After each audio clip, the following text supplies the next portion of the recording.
ಮಿತ್ರರೇ ನಮಸ್ಕಾರ. ಮಿತ್ರರೇ, ಬಿಹಾರದ ಚುನಾವಣಾ ರಿಸಲ್ಟ್ ಹೊರಬಂದಿದ್ದಾಗಿದೆ. ಯಾರೂ ನಿರೀಕ್ಷೆ ಮಾಡದಂತಹ ಒಂದು ರಿಸಲ್ಟನ್ನು ಬಿಹಾರದ ಮತದಾರ ಇಡೀ ದೇಶಕ್ಕೆ ಕೊಟ್ಟಿದ್ದಾನೆ.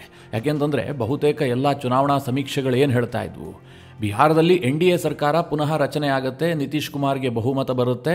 ಇದನ್ನು ಎಲ್ಲ ಸಮೀಕ್ಷೆಗಳು ಕೂಡ ಪ್ರೆಡಿಕ್ಟ್ ಮಾಡಿದ್ವು. ದೊಡ್ಡ ಬಹುಮತ ಅಂತ ಕೂಡ ಪ್ರೆಡಿಕ್ಟ್ ಮಾಡಿದ್ವು.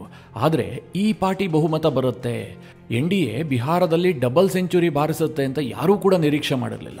ಆ ಪರಿಯಾಗಿ ಬಿಹಾರದಲ್ಲಿ NDA ಸಾಧನೆಯನ್ನು ಮಾಡಿದೆ. ಮಿತ್ರರೇ, ಈ ಒಂದು ಸಾಧನೆಯಿಂದಾಗಿ ಬಿಹಾರದ ರಾಜಕೀಯ ಚಿತ್ರಣ ಟೋಟಲ್ ಆಗಿ ಚೇಂಜ್ ಆಗುವಂಥ ಸಾಧ್ಯತೆ ಇದೆ ಅಂತ ನಿಮಗೆ ಹಿಂದಿನ ವಿಡಿಯೋದಲ್ಲೇ ತಿಳಿಸ್ಕೊಟ್ಟಿದೆ. ಮುಖ್ಯವಾಗಿ ಬಿಹಾರದ ರಾಜಕೀಯದ ಕಂಟ್ರೋಲ್ ಏನಿದೆ ಅದು BJPಯ ಕೈಗೆ ಬಂದುಬಿಟ್ಟಿದೆ. ಈ ಹಿಂದೆ BJP ಬಿಹಾರವನ್ನು ಅಷ್ಟು ಕಂಟ್ರೋಲ್ ಮಾಡೋದಕ್ಕೆ ಸಾಧ್ಯ ಆಗ್ತಾ ಇರಲಿಲ್ಲ. 2020 ಚುನಾವಣೆಯಲ್ಲೇ BJP ಬಹಳ ದೊಡ್ಡ ಪಕ್ಷವಾಗಿ ಹೊರಹೊಮ್ಮಿತ್ತು. ಆದರೂ ಕೂಡ ಗೇಮನ್ನು ನಿರ್ಧಾರ ಮಾಡ್ತಾ ಇದ್ದಿದ್ದು ನಿತೀಶ್ ಕುಮಾರ್. ಆದರೆ ಈ ಚುನಾವಣಾ ರಿಸಲ್ಟ್ ಇದೆಯಲ್ಲ, ಆ ಕೀಲಿ ಕೈಯನ್ನು BJP ಕೊಟ್ಟಿದೆ. ನಿತೀಶ್ ಕುಮಾರ್ ಏನು ಪಲ್ಟು ರಾಮ್ ಅಂತ ಹೆಸರು ಪಡೆದಿದ್ರಲ್ಲ, ಇನ್ನು ಮುಂದೆ ಪಲ್ಟಿ ಹೊಡೆಯೋದಕ್ಕೆ ಸಾಧ್ಯ ಇಲ್ಲ. ಆ ರೀತಿಯಾದಂತಹ ಪರಿಸ್ಥಿತಿ ಈ ಬಾರಿಯ ರಿಸಲ್ಟ್ ಬಳಿಕ ನಿರ್ಮಾಣ ಆಗಿದೆ. ಮಿತ್ರರೇ, ನಿತೀಶ್ ಕುಮಾರ್ ಹೇಗೆ ಪಲ್ಟಿ ಹೊಡೆಯುವಂತಹ ಅವಕಾಶವನ್ನು ಕಳ್ಕೊಂಡ್ರು ಅನ್ನುವ ಬಗ್ಗೆ ಸ್ವಲ್ಪ ಡೀಟೇಲ್ ಆಗಿ ಹೇಳ್ತೀನಿ. ಬಹಳ ಇಂಟ್ರೆಸ್ಟಿಂಗ್ ವಿಚಾರವೂ ಕೂಡ ಹೌದು. ಇದರ ಜೊತೆಗೆ ಬಿಹಾರದಲ್ಲಿ ಈ ಪರಿಯ ರಿಸಲ್ಟ್ ಬಂತಲ್ಲ, RJD ಮತ್ತು ಕಾಂಗ್ರೆಸ್ನವರಿಗೆ ಸಹಿಸಿಕೊಳ್ಳೋದಕ್ಕಾಗ್ತಾ ಇಲ್ಲ. ನಾನು ಕನ್ನಡದ ಕೆಲ ಡಿಬೇಟ್ಗಳನ್ನು ನೋಡ್ತಾ ಇದ್ದೆ. ಈಗಾಗಲೇ ಹೇಳ್ತಾ ಇದ್ದಾರೆ ಇದು ವೋಟ್ ಚೋರಿ, ಬಿಹಾರದಲ್ಲಿ ಇಂತಹ ರಿಸಲ್ಟ್ ಬರೋದಕ್ಕೆ ಸಾಧ್ಯವೇ ಇಲ್ಲ, ನಾವೇ ಗೆಲ್ಲಬೇಕಾಗಿತ್ತು, ನಮಗೆ ಎಲ್ಲ ರೀತಿಯಲ್ಲೂ ಗೆಲುವಿನ ವಿಶ್ವಾಸ ಇತ್ತು. ಮಿತ್ರರೇ, ಇವರಿಗೆ ವಿಶ್ವಾಸ ಮಾತ್ರ ಇರೋದು, ಬೇರೇನೂ ಕೆಲಸ ಇವರು ಮಾಡಿಲ್ಲ. ಆದರೂ ಕೂಡ ಇವರು ಏನು ಹೇಳ್ತಾ ಇದ್ದಾರೆ, ನಾವೇ ಗೆಲ್ಲಬೇಕಾಗಿತ್ತು, ಇದು ವೋಟ್ ಚೋರಿಯ ಕಾರಣದಿಂದಾಗಿ BJP ಗೆದ್ದಿದೆ. ಕರ್ನಾಟಕದಿಂದ ಹಿಡಿದು ಬಿಹಾರದವರೆಗೂ ಕೂಡ ಇದೇ ಮಾತುಗಳು IND-IA ವಲಯದಲ್ಲಿ ಕೇಳಿ ಬರ್ತಾ ಇದೆ. ಅಂದರೆ ವೋಟ್ ಚೋರಿ ಆಗಿದೆ ಅಂತ. ಬಿಹಾರದಲ್ಲಂತೂ RJDಯ ಫಾಲೋವರ್ಸ್ ಏನು ಹೇಳ್ತಾ ಇದ್ದಾರೆ ಗೊತ್ತಾ, ನಾವು ನೇಪಾಳ ಮಾಡ್ತೀವಿ, ನಾವು ಬಾಂಗ್ಲಾದೇಶ ಮಾಡ್ತೀವಿ, ನಮ್ಮ ಕೈಲೂ ಬಾಂಬ್ ಇದೆ, ಗನ್ ಇದೆ, ಪಿಸ್ತೂಲ್ ಇದೆ, ಹೊರಗೆ ತರೋದಕ್ಕೆ ನಮಗೆ ಗೊತ್ತು. ಹೀಗೆಲ್ಲ ಸಂವಿಧಾನ ರಕ್ಷಕರಿಂದ ಸಂವಿಧಾನದ ವಿರೋಧಿ ಮಾತುಗಳು ಕೇಳಬರೋದಕ್ಕೆ ಶುರುವಾಗಿದೆ. ಹಾಗಾದರೆ ಬಿಹಾರದಲ್ಲಿ ನಿಜಕ್ಕೂ ಕೂಡ ವೋಟ್ ಚೋರಿ ಆಗಿದೆಯಾ? ಕಳೆದ ಬಾರಿಗಿಂತ ಈ ಬಾರಿ ಮಹಾಗಠಬಂಧನ್ ಹೆಚ್ಚುವರಿ ವೋಟಿಂಗ್ ಪರ್ಸೆಂಟೇಜನ್ನು ಪಡೆದರೂ ಕೂಡ ಹೇಗೆ NDAಗೆ ಈ ಪಾರ್ಟಿ ಬಹುಮತ ಬಂತು, ಇದನ್ನು ಕೂಡ ನಿಮಗೆ ಈ ವಿಡಿಯೋದಲ್ಲಿ ತಿಳಿಸ್ಕೊಡ್ತೀನಿ. ನೀವು ಈ ವಿಡಿಯೋನ ಕೊನೆವರೆಗೂ ಮಿಸ್ ಮಾಡದೆ ನೋಡಿ. ಮಿತ್ರರೇ, 2010 ಬಿಹಾರದ ರಿಸಲ್ಟ್ ಏನಿತ್ತು ಅದು ಮರುಕಳಿಸಿದೆ. ಯಾಕೆಂದರೆ 2010ರಲ್ಲಿ JDU ಮತ್ತು BJP ಮೈತ್ರಿಕೂಟ ಬಿಹಾರದಲ್ಲಿ ಕಂಡು ಕೇಳರಿಯದಂತಹ ಒಂದು ಜಯವನ್ನು ದಾಖಲಿಸಿದ್ವು. ಒಟ್ಟು 243 ವಿಧಾನಸಭಾ ಕ್ಷೇತ್ರಗಳಿರುವಂಥ ಬಿಹಾರದಲ್ಲಿ 2010ರಲ್ಲಿ ಈ ಮೈತ್ರಿಕೂಟ 206 ಕ್ಷೇತ್ರವನ್ನು ಗೆದ್ದುಕೊಂಡಿದ್ವು. ಆದರೆ ಆ ಬಾರಿಯ ವಿಶೇಷ ಏನು ಕೇಳಿದ್ರೆ, JDU ಅತಿ ದೊಡ್ಡ ಪಕ್ಷವಾಗಿತ್ತು, 115 ಕ್ಷೇತ್ರದಲ್ಲಿ ಜಯ ದಾಖಲಿಸಿತ್ತು, BJP 91 ಕ್ಷೇತ್ರವನ್ನು ಗೆದ್ದುಕೊಂಡಿತ್ತು. ಆದರೆ ಈ ಬಾರಿ ಸ್ವಲ್ಪ ಉಲ್ಟಾ ಆಗಿದೆ ಅಷ್ಟೇ. BJP ಅತಿ ದೊಡ್ಡ ಪಕ್ಷವಾಗಿ ಹೊರಹೊಮ್ಮಿದೆ.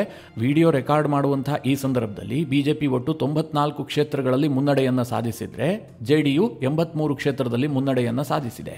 LJP 20ರಲ್ಲಿದೆ. ಉಳಿದಂತಹ 2 ಪಕ್ಷಗಳು 9 ಸ್ಥಾನದಲ್ಲಿ ಮುನ್ನಡೆಯನ್ನು ಸಾಧಿಸಿದ್ದಾವೆ. ಒಟ್ಟು NDA 205 ಅಥವಾ 204 ಕ್ಷೇತ್ರದಲ್ಲಿ ಮುನ್ನಡೆಯನ್ನು ಕಾಯ್ದುಕೊಳ್ತಾ ಇದೆ. ಇನ್ನು ಮಹಾಗಠಬಂಧನ್ ಕೇವಲ 31 ಕ್ಷೇತ್ರದಲ್ಲಿ ಮಾತ್ರ ಮುನ್ನಡೆಯನ್ನು ಗಳಿಸಿದೆ. ಕಾಂಗ್ರೆಸ್ ಕೇವಲ 3 ಕ್ಷೇತ್ರದಲ್ಲಿ ಮಾತ್ರ ಮುನ್ನಡೆಯನ್ನು ಗಳಿಸಿದೆ. ಅಂದರೆ ಆ ಸ್ಥಿತಿಯಲ್ಲಿ ಮಹಾಗಠಬಂಧನ್ ಇದೆ. ಮಿತ್ರರೇ, ಇವತ್ತಿನ ರಿಸಲ್ಟ್ ಇದೆಯಲ್ಲ, ಇದರಲ್ಲಿ ಕ್ರೆಡಿಟ್ ಹೆಚ್ಚಾಗಿ ನಿತೀಶ್ ಕುಮಾರ್ಗೆ ಹೋಗಬೇಕು. ಯಾಕೆಂದರೆ 20 ವರ್ಷಗಳಿಂದ ಅವರು ನಿರಂತರವಾಗಿ ಮುಖ್ಯಮಂತ್ರಿ ಆಗಿದ್ದಾರೆ. 2005ರಲ್ಲಿ ನಿತೀಶ್ ಕುಮಾರ್ ಮೊಟ್ಟ ಮೊದಲ ಬಾರಿಗೆ ಬಿಹಾರದಲ್ಲಿ ಪೂರ್ಣ ಪ್ರಮಾಣದ ಮುಖ್ಯಮಂತ್ರಿಯಾಗಿ ಅಧಿಕಾರವನ್ನು ವಹಿಸಿಕೊಂಡಿದ್ದು. 2000ನೇ ಇಸ್ವಿಯಲ್ಲೇ ಅವರು ಮುಖ್ಯಮಂತ್ರಿ ಆಗಿದ್ದರು. ಆಗ ಅಖಂಡ ಬಿಹಾರ ಇತ್ತು. ಆದರೆ ನಿತೀಶ್ ಕುಮಾರ್ಗೆ ಬಹುಮತ ಸಾಬೀತು ಮಾಡೋದಕ್ಕೆ ಸಾಧ್ಯವಾಗದಂತಹ ಹಿನ್ನೆಲೆಯಲ್ಲಿ NDA ಮೈತ್ರಿಕೂಟ ಬಿದ್ದು ಹೋಗಿತ್ತು. ಅನಂತರ 2005ರಲ್ಲಿ ಪೂರ್ಣ ಬಹುಮತದ ಸರ್ಕಾರವನ್ನು ರಚನೆ ಮಾಡ್ತಾರೆ. ನಿತೀಶ್ ಕುಮಾರ್ ಬಿಹಾರದಲ್ಲಿ ಮುಖ್ಯಮಂತ್ರಿಯಾಗಿ ತನ್ನ ಅಧಿಕಾರವನ್ನು ಚಲಾಯಿಸೋದಕ್ಕೆ ಶುರು ಮಾಡ್ತಾರೆ. 2005ರಿಂದ 2025 ಈವರೆಗೂ ಕೂಡ ನಿತೀಶ್ ಕುಮಾರೇ ಮುಖ್ಯಮಂತ್ರಿ ಆಗಿದ್ದಾರೆ. ಮಧ್ಯದಲ್ಲಿ 2014ರಲ್ಲಿ ಮಾತ್ರ 1 ವರ್ಷಗಳ ಕಾಲ ಜೀತನ್ ರಾಮ್ ಮಾಂಜಿಯನ್ನು ನಿತೀಶ್ ಕುಮಾರ್ ಮುಖ್ಯಮಂತ್ರಿ ಮಾಡಿದ್ರು. ಉಳಿದಂತೆ ಬಿಹಾರದಲ್ಲಿ ಮುಖ್ಯಮಂತ್ರಿ ಆಗಿರೋದು ನಿತೀಶ್ ಕುಮಾರ್ ಅವರೇ. ಮಿತ್ರರೇ, ಬಿಹಾರದಲ್ಲಿ ನಿತೀಶ್ ಕುಮಾರ್ ಸಿಕ್ಕಾಪಟ್ಟೆ ಪಾಪ್ಯುಲರ್ ಲೀಡರ್. ನಿತೀಶ್ಗೆ ಕಂಪೇರ್ ಮಾಡೋದಕ್ಕೆ ಇನ್ನೊಬ್ಬ ನಾಯಕ ಇಲ್ಲ. ನಿತೀಶ್ ಕುಮಾರ್ ಯಾವುದೇ ಭ್ರಷ್ಟಾಚಾರ ಹಗರಣದಲ್ಲೂ ಭಾಗಿಯಾಗಿಲ್ಲ. ನಿತೀಶ್ ಕುಮಾರ್ ಸ್ವಜನ ಪಕ್ಷಪಾತ ಮಾಡಿದ್ದಾರೆ ಅಂತ ಒಬ್ಬರೂ ಹೇಳೋದಕ್ಕೆ ಸಾಧ್ಯ ಇಲ್ಲ. ವಿಪಕ್ಷದವರು ಕೂಡ ಈ ರೀತಿಯ ಆರೋಪವನ್ನು ನಿತೀಶ್ ಕುಮಾರ್ ಮೇಲೆ ಮಾಡೋದಕ್ಕೆ ಸಾಧ್ಯ ಇಲ್ಲ. ಅಷ್ಟರ ಮಟ್ಟಿಗೆ ನಿತೀಶ್ ಕುಮಾರ್ ಶುದ್ಧ ಹಸ್ತರು. ಆದರೆ ನಿತೀಶ್ ಕುಮಾರ್ ಮೇಲಿರುವ ದೊಡ್ಡ ಆರೋಪ ಏನು? ಅವರೊಬ್ಬ ಪಲ್ಟು ರಾಮ್. ತನ್ನ ಮುಖ್ಯಮಂತ್ರಿ ಗಾದಿಗೋಸ್ಕರವಾಗಿ ಯಾರ ಜೊತೆಗೆ ಬೇಕಾದರೂ ಮೈತ್ರಿ ಮಾಡ್ಕೊಳ್ತಾರೆ. ಒಟ್ಟಿನಲ್ಲಿ ಅವರಿಗೆ ಮುಖ್ಯಮಂತ್ರಿ ಗಾದಿ ಬೇಕು, ಒಮ್ಮೆ ಇವ್ರ ಜೊತೆಗೆ ಒಮ್ಮೆ ಅವ್ರ ಜೊತೆಗೆ ಹೀಗೆ ಪಲ್ಟಿ ಹೊಡಿತಾರೆ. ಈ ಆರೋಪಗಳಿದ್ದಾವೆ. ಯಾಕೆ ಕೇಳಿದ್ರೆ ನಿತೀಶ್ ಕುಮಾರ್ 2005ರಲ್ಲಿ NDA ಮೈತ್ರಿಕೂಟದಿಂದ ಮುಖ್ಯಮಂತ್ರಿಯಾಗಿ 2010ರಲ್ಲಿ ಬಹಳ ದೊಡ್ಡ ಜಯವನ್ನು ದಾಖಲಿಸಿ ಪುನಃ ಮುಖ್ಯಮಂತ್ರಿ ಆಗ್ತಾರೆ. ಆದರೆ 2014ರ ಬಳಿಕ ನಿತೀಶ್ ಕುಮಾರ್ ಪಲ್ಟಿ ಹೊಡೆಯೋದಕ್ಕೆ ಶುರು ಮಾಡ್ತಾರೆ. 2015ರಲ್ಲಿ RJD ಮತ್ತು ಕಾಂಗ್ರೆಸ್ ಜೊತೆಗೆ ಸೇರಿಕೊಂಡು ಸರ್ಕಾರ ರಚನೆ ಮಾಡ್ತಾರೆ. ಇದು ನಿತೀಶ್ ಕುಮಾರ್ ಅವರ ರಾಜಕೀಯ ಇತಿಹಾಸಕ್ಕೆ ಒಂದು ಕಪ್ಪು ಚುಕ್ಕೆ ಆಗಿಬಿಡುತ್ತೆ.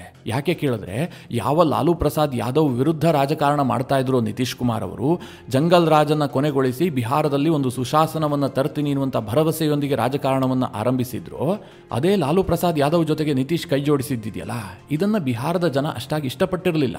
ಆದರೆ ನಿತೀಶ್ ಕುಮಾರ್ 2017ರಲ್ಲಿ ಪುನಃ NDA ಮೈತ್ರಿಕೂಟವನ್ನು ಸೇರಿ ಮುಖ್ಯಮಂತ್ರಿ ಆಗ್ತಾರೆ. ನಂತರ 2022ರಲ್ಲಿ ಪುನಃ ಪಲ್ಟಿ ಹೊಡಿತಾರೆ, ಮತ್ತೆ RJDಯ ಜೊತೆಗೆ ಹೋಗ್ಬಿಡ್ತಾರೆ. ಮಿತ್ರರೇ, ಅದೇನೋ ಹೇಳ್ತಾರೆ ನೋಡಿ, ತುಂಬ ಒಳ್ಳೆಯ ಗುಣಗಳಿರುವಂಥ ಒಬ್ಬ ವ್ಯಕ್ತಿಗೆ ಒಂದೆರಡು ನ್ಯೂನತೆಗಳಿರ್ತವೆ, ಆಗ ಆತನನ್ನು ಕ್ಷಮಿಸಬಹುದು ಅಂತ. ನಿತೀಶ್ ಕುಮಾರ್ರದ್ದು ಕೂಡ ಹೀಗೆ ಆಗ್ತಾ ಇತ್ತು. ಅವರಲ್ಲಿ ಸಾಕಷ್ಟು ಒಳ್ಳೆ ಗುಣಗಳಿದ್ವು, ಆಗಾಗ ಪಲ್ಟಿ ಹೊಡಿತಾರೆ, ಏನೋ ರಾಜಕೀಯ ಬಿಟ್ಟುಬಿಡಿ ಅಂತ ಹೇಳಿ ಜನ ಕೂಡ ಅದನ್ನು ಕ್ಷಮಿಸ್ತಾ ಬಂದಿದ್ರು. ಅಂದ್ರೆ ನಿತೀಶ್ ಕುಮಾರ್ ಅವರು ಆಗಾಗ ಪಲ್ಟಿ ಹೊಡೆಯುವಂತಹದ್ದು ಮಾಮೂಲಿ ಆಗಿತ್ತು. ಈಗಲೂ ಕೂಡ ಕೆಲ ಸ್ಪೆಕ್ಯುಲೇಷನ್ಗಳಿದ್ವು. ಕೆಲ ರಾಜಕೀಯ ವಿಶ್ಲೇಷಕರು ದೊಡ್ಡ ದೊಡ್ಡ ಆರ್ಟಿಕಲ್ ಬರೆದಿದ್ದನ್ನು ನಾನು ಕೂಡ ನೋಡಿದ್ದೆ. 2025ರ ರಿಸಲ್ಟ್ ಏನಾದ್ರು ವ್ಯತ್ಯಾಸ ಆದರೆ, ಒಂದು ವೇಳೆ BJP ನಿತೀಶ್ ಕುಮಾರ್ರನ್ನ ಮುಖ್ಯಮಂತ್ರಿ ಮಾಡೋದಿಲ್ಲ ಅಂತ ಹೇಳಿದ್ದೆ ಆದರೆ, ನಿತೀಶ್ ಕುಮಾರ್ RJDಯ ಆಪ್ಷನ್ ಅನ್ನು ಕೂಡ ಇಟ್ಕೊಂಡಿದ್ದಾರೆ. ಈಗಲೂ ಅವರೇನು ಪಲ್ಟಿ ಆಗೋದಿಲ್ಲ ಅಂತ ಹೇಳೋದಕ್ಕೆ ಸಾಧ್ಯ ಇಲ್ಲ ಅಂತ ಕೆಲವರು ವಿಶ್ಲೇಷಣೆ ಮಾಡ್ತಾ ಇದ್ರು. ಆದರೆ ವಿಪರ್ಯಾಸ ಏನು ಗೊತ್ತಾ, ನಿತೀಶ್ ಕುಮಾರ್ ಅವರ ಈ ಪಲ್ಟಿ ಹೊಡೆಯುವಂತಹ ಅಭ್ಯಾಸಕ್ಕೆ ಜನನೇ ಬ್ರೇಕ್ ಹಾಕ್ಬಿಟ್ಟಿದ್ದಾರೆ. ನಿತೀಶ್ ಕುಮಾರ್ಗೆ ಇದ್ರೆ BJPಯ ಜೊತೆಗೆ ಇರಬೇಕು, ಆಗೋದಾದ್ರೆ BJPಯ ಸಪೋರ್ಟ್ನಿಂದಲೇ ಮುಖ್ಯಮಂತ್ರಿ ಆಗಬೇಕು ಅಂತ ಸಿಚುವೇಶನ್ ಅನ್ನು ತಂದಿಟ್ಟಿದ್ದಾರೆ. ಅದು ಹೇಗೆ ಅಂತ ನಿಮಗೊಂದು ಪ್ರಶ್ನೆ ಬರಬಹುದು. ಸದ್ಯದ ರಿಸಲ್ಟ್ ಏನಿದೆ ಅಂದ್ರೆ, ನಾನು ಈ ವಿಡಿಯೋ ರೆಕಾರ್ಡ್ ಮಾಡುವಂತಹ ಸಂದರ್ಭಕ್ಕೆ ಅನುಸಾರವಾಗಿ ನಾನು ಹೇಳ್ತಾ ಇದ್ದೀನಿ.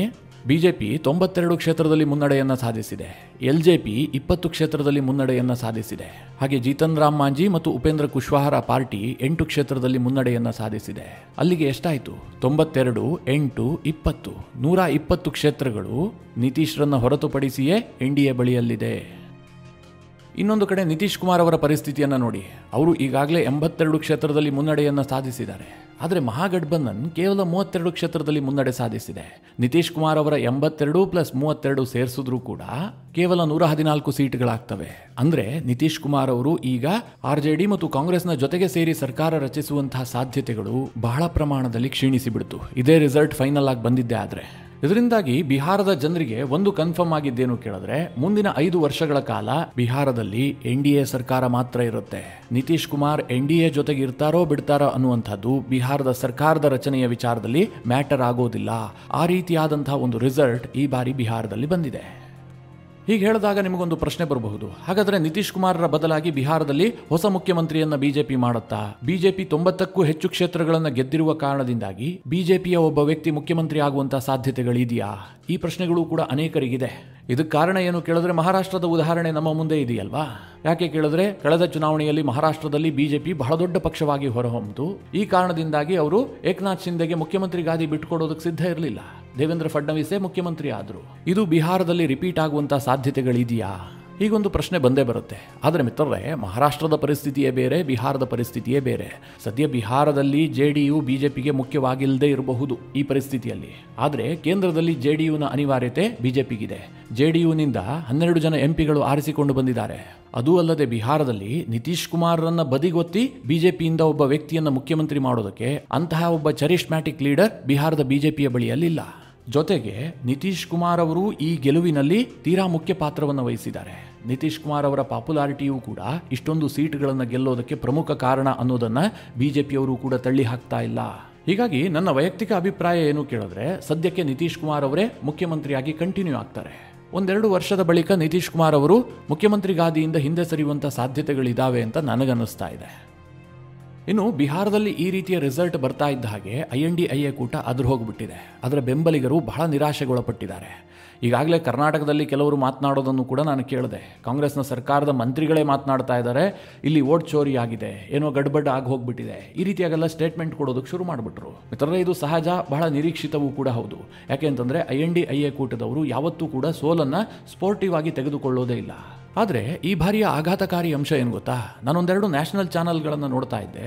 ಅಲ್ಲಿ RJDಯ ಕಚೇರಿಯ ಮುಂದೆ ಜಮಾಯಿಸಿದ್ದಂತಹ ಕೆಲ RJDಯ ಬೆಂಬಲಿಗರು ಮಾಧ್ಯಮದ ಮುಂದೆ ಓಪನ್ ಆಗಿ ಸ್ಟೇಟ್ಮೆಂಟ್ ಕೊಡ್ತಾ ಇದ್ರು. ನಮ್ಮ ಬಳಿಯಲ್ಲಿ ಬಂದೂಕಿದೆ, ಗುಂಡಿದೆ, ಬಾಂಬ್ಗಳಿದಾವೆ. ನೇಪಾಳ, ಶ್ರೀಲಂಕಾ, ಬಾಂಗ್ಲಾದೇಶದಲ್ಲಿ ಏನಾಯ್ತೋ ಅದೇ ಪರಿಸ್ಥಿತಿಯನ್ನು ನಾವು ಇಲ್ಲೂ ಕೂಡ ತರ್ತೀವಿ. ಇಲ್ಲಿ ವೋಟ್ ಚೋರಿ ಆಗಿದೆ, ನಮ್ಮ RJD ಗೆಲ್ಲಲೇಬೇಕಾಗಿತ್ತು. ಹೀಗಂತ ಪ್ರಜಾಪ್ರಭುತ್ವಕ್ಕೆ ಧಮಕಿ ಹಾಕುವಂಥ ಮಾತುಗಳನ್ನು ಆಡ್ತಾ ಇದ್ದಾರೆ. ಮಿತ್ರರೇ, ನಾನೀಗ ಯಾವುದೋ ಒಂದು ಪಕ್ಷಕ್ಕೆ ಓಟ್ ಹಾಕಿರ್ತೀನಿ. ನನ್ನ ಮನಸ್ಸಿನಲ್ಲಿ ಏನು ಅನ್ನಿಸ್ತಾ ಇರುತ್ತೆ, ಆ ಪಕ್ಷವೇ ಗೆಲ್ಲಬೇಕು ಅಂತ. ಅದೇ ಗೆಲ್ಲುತ್ತೆ ಅನ್ನುವಂಥ ಭಾವನೆಯೂ ಕೂಡ ನನಗಿರುತ್ತೆ. ಆದರೆ ರಿಯಾಲಿಟಿ ಅದೇ ಆಗಿರಬೇಕಾಗಿಲ್ಲ. ಪ್ರಜಾಪ್ರಭುತ್ವದ ಸೌಂದರ್ಯವೇ ಅದು. ಇಲ್ಲೆಲ್ಲವೂ ಕೂಡ ಬಹುಮತದ ಆಧಾರದಲ್ಲೇ ನಿರ್ಧಾರ ಆಗುವಂಥದ್ದು. ಚುನಾವಣೆಯಲ್ಲಿ ಪ್ರತಿಯೊಂದು ಕೂಡ ನಂಬರ್ ಗೇಮ್. ಈಗ ಉದಾಹರಣೆಗೆ ಬಿಹಾರದಲ್ಲಿ ವೋಟ್ ಚೋರಿ ಆಗಿದೆ ಅಂತ ಹೇಳೋದಕ್ಕೆ RJD ಕಳೆದ ಬಾರಿಗಿಂತಲೂ ಕೂಡ ಈ ಬಾರಿ 1% ವೋಟನ್ನು ಹೆಚ್ಚುವರಿಯಾಗಿ ಗಳಿಸಿಕೊಂಡಿದೆ. ಅಂದರೆ ಫೈನಲ್ ರಿಸಲ್ಟ್ ಬಂದಿಲ್ಲ. ಎಲೆಕ್ಷನ್ ಕಮಿಷನ್ನ ಪ್ರಕಾರ ಇದುವರೆಗೆ 75% ವೋಟ್ಗಳ ಕೌಂಟ್ ಆಗಿದೆ. ಈ ಆಧಾರದಲ್ಲಿ ನಾನೊಂದು ನಂಬರನ್ನು ನಿಮಗೆ ಹೇಳ್ತಾ ಇದ್ದೀನಿ. 2020 ಚುನಾವಣೆಯಲ್ಲಿ ಬಿಹಾರದಲ್ಲಿ RJD ಮೈತ್ರಿಕೂಟ 37.38% ವೋಟನ್ನು ಪಡೆದುಕೊಂಡಿತ್ತು. ಈ ಬಾರಿ ಅದು 38% ಕ್ರಾಸ್ ಆಗಿಬಿಟ್ಟಿದೆ. ಆದರೂ ಸಹ ಸೀಟ್ಗಳ ಸಂಖ್ಯೆ ಯಾಕೆ 30ಕ್ಕಿಂತ ಕಡಿಮೆ ಆಯ್ತಲ್ಲ ಕೇಳಿದ್ರೆ, ಎದುರಾಳಿ BJP ಇದೆಯಲ್ಲ, ಇದು ಗಳಿಸಿದಂತಹ ಮತಗಳ ಪ್ರಮಾಣವನ್ನು ನೀವು ಊಹೆ ಮಾಡೋದಕ್ಕೂ ಸಾಧ್ಯ ಇಲ್ಲ. 2020ರಲ್ಲಿ NDA 37.26% ವೋಟನ್ನು ಪಡೆದುಕೊಂಡಿತ್ತು. ಅಂದರೆ RJD ಮೈತ್ರಿಕೂಟ ಮತ್ತು BJPಯ ಮೈತ್ರಿಕೂಟಕ್ಕೆ ಸಮಬಲದ ಸ್ಪರ್ಧೆ ಏರ್ಪಟ್ಟಿತ್ತು. ಆದರೆ ಈ ಬಾರಿ NDA ವೋಟ್ ಶೇರ್ ಇದೆಯಲ್ಲ, ಇದು 46ರಿಂದ 48% ಕೂಡ ಬಂದು ನಿಲ್ಲುವಂತಹ ಸಾಧ್ಯತೆಗಳಿದ್ದಾವೆ. ಈ ಬಾರಿ ಏನು 9.85% ಹೆಚ್ಚುವರಿ ಮತದಾನ ಆಗಿತ್ತಲ್ಲ, ಅದೆಲ್ಲವೂ ಕೂಡ ಸಾಲಿಡ್ ಆಗಿ BJP ಮತ್ತು ಅದರ ಮಿತ್ರ ಪಕ್ಷಗಳಿಗೆ ಹೋಗಿದೆ. ಈ ಕಾರಣದಿಂದಾಗಿಯೇ INDIA ಕೂಟ ಮಕಾಡೆ ಮಲಗಿಬಿಟ್ಟಿದೆ. ಅಂದರೆ 2020ರಲ್ಲಿ ಏನು ವೋಟ್ಗಳು ಬಂದಿದ್ವೋ ಅದನ್ನು RJD ಮತ್ತು ಅದರ ಮಿತ್ರ ಪಕ್ಷಗಳು ರಿಟೈನ್ ಮಾಡ್ಕೊಂಡಿದ್ದಾವೆ. ಆದರೆ NDA ಮೈತ್ರಿಕೂಟ ಏನು ಹೆಚ್ಚುವರಿ ವೋಟನ್ನು ಗೇನ್ ಮಾಡ್ತಲ್ಲ, ಅದರ ಮುಂದೆ ಮಹಾಗಠಬಂಧನ್ ಟೋಟಲಿ ಮಕಾಡೆ ಮಲಗಿಬಿಡ್ತು ಅಷ್ಟೇ. ಇನ್ನು ಬಿಹಾರ ಚುನಾವಣೆಯ ಇನ್ನೊಂದು ಇಂಟ್ರೆಸ್ಟಿಂಗ್ ಫ್ಯಾಕ್ಟರ್ ಏನು ಕೇಳಿದ್ರೆ, ಜನಸ್ವರಾಜ್ ಪಕ್ಷ. ಪ್ರಶಾಂತ್ ಕಿಶೋರ್ ಈ ಬಾರಿಯ ಚುನಾವಣೆಯ ಮೇಲೆ ಬಹಳ ನಿರೀಕ್ಷೆ ಇಟ್ಕೊಂಡಿದ್ರು. ನಾನು 10ಕ್ಕಿಂತ ಕಡಿಮೆ ಸೀಟನ್ನು ಗೆಲ್ಲೋದಕ್ಕೆ ಸಾಧ್ಯವೇ ಇಲ್ಲ, ಆ ಪರಿಯಾದಂತಹ ಜನಬೆಂಬಲ ನನಗಿದೆ ಅಂತ ಪ್ರಶಾಂತ್ ಕಿಶೋರ್ ಓಪನ್ ಆಗಿ ಕ್ಲೈಮ್ ಮಾಡಿದ್ರು. ಆದರೆ ಪ್ರಶಾಂತ್ ಕಿಶೋರ್ ಅವರ ಪಕ್ಷಕ್ಕೆ ಒಂದೇ ಒಂದು ಸೀಟ್ಗಳಲ್ಲೂ ಕೂಡ ಈವರೆಗೆ ಮುನ್ನಡೆ ಸಿಕ್ಕಿಲ್ಲ. ಅಂದರೆ ಪ್ರಶಾಂತ್ ಕಿಶೋರ್ ಅವರ ಜನಸ್ವರಾಜ್ ಪಕ್ಷ ಶೂನ್ಯ ಸಾಧನೆಯನ್ನು ಮಾಡ್ತಾ ಇದೆ. ಇದು ಸ್ವಲ್ಪ ಬೇಸರದ ಸಂಗತಿ. ಯಾಕೆ ಅಂತಂದರೆ ಪ್ರಶಾಂತ್ ಕಿಶೋರ್ ಎಲ್ಲೂ ಕೂಡ ಜಾತಿ ರಾಜಕಾರಣವನ್ನು ಮಾಡಿಲ್ಲ. ಕೇವಲ ಅಭಿವೃದ್ಧಿ ಆಧಾರದಲ್ಲೇ ಮತವನ್ನು ಯಾಚಿಸ್ತಾ ಇದ್ರು. ವೈಯಕ್ತಿಕ ಟೀಕೆ ಟಿಪ್ಪಣಿಯನ್ನು ಮಾಡ್ತಾ ಇರಲಿಲ್ಲ. ಈ ದೇಶದ ರಾಜಕಾರಣಕ್ಕೆ ಅಂತಹ ಹೊಸ ದಿಕ್ಕನ್ನು ತೋರಿಸುವಂತಹ ರಾಜಕಾರಣಿಗಳ ಅವಶ್ಯಕತೆ ಇತ್ತು. ಜೊತೆಗೆ ಪ್ರಶಾಂತ್ ಕಿಶೋರ್ ಇಡೀ ಬಿಹಾರದಾದ್ಯಂತ ಓಡಾಡಿದ್ರಲ್ಲ, ಆ ಸಂದರ್ಭದಲ್ಲಿ ಜನ ಕೂಡ ಸೇರ್ತಾ ಇದ್ರು. ಆದ್ರೆ ಅದು ಯಾವುದು ಕೂಡ ವೋಟ್ ಆಗಿ ಕನ್ವರ್ಟ್ ಆಗಿಲ್ಲ. ನನಗನ್ಸುತ್ತೆ ಪ್ರಶಾಂತ್ ಕಿಶೋರ್ ಸೋಲನ್ನ ಸವಾಲಾಗಿ ಸ್ವೀಕರಿಸಿ ಇನ್ನಷ್ಟು ವರ್ಕೌಟ್ ಮಾಡಿದ್ದೇ ಆದ್ರೆ ಮುಂಬರುವ ದಿನಗಳಲ್ಲಿ ಈ RJDಯ ಸ್ಥಾನವನ್ನ ಬಿಹಾರದಲ್ಲಿ ಪ್ರಶಾಂತ್ ಕಿಶೋರ್ ಅವರು ತುಂಬಬಹುದು ಅಂತ. ಮಿತ್ರರೇ, ಈ ಎಲ್ಲ ವಿಚಾರಗಳ ಕುರಿತಾಗಿ ನಿಮ್ಮ ಅನಿಸಿಕೆ ಅಭಿಪ್ರಾಯಗಳೇನು ಕಮೆಂಟ್ ಮಾಡುವ ಮೂಲಕ ನಮಗೆ ತಿಳಿಸಿ. ಹಾಗೆ ನಿಮಗೆ ಈ ವಿಡಿಯೋ ಇಷ್ಟವಾದರೆ ಲೈಕ್ ಮಾಡಿ. ಜೊತೆಗೆ ನೀವಿನ್ನೂ ನಿಮ್ಮ ನೆಚ್ಚಿನ ಸಂಸ್ಕಾರ ಸೌರಭ ಯೂಟ್ಯೂಬ್ ಚಾನಲ್ನ ಸಬ್ಸ್ಕ್ರೈಬ್ ಮಾಡಿಲ್ಲ ಅಂತಾದರೆ ಈ ಕೂಡಲೇ ಸಬ್ಸ್ಕ್ರೈಬ್ ಮಾಡಿ. ಮುಂದಿನ ಎಲ್ಲ ಅಪ್ಡೇಟ್ಗಳ ನೋಟಿಫಿಕೇಷನ್ಗಾಗಿ ಬೆಲ್ ಐಕಾನ್ ಒತ್ತಿ.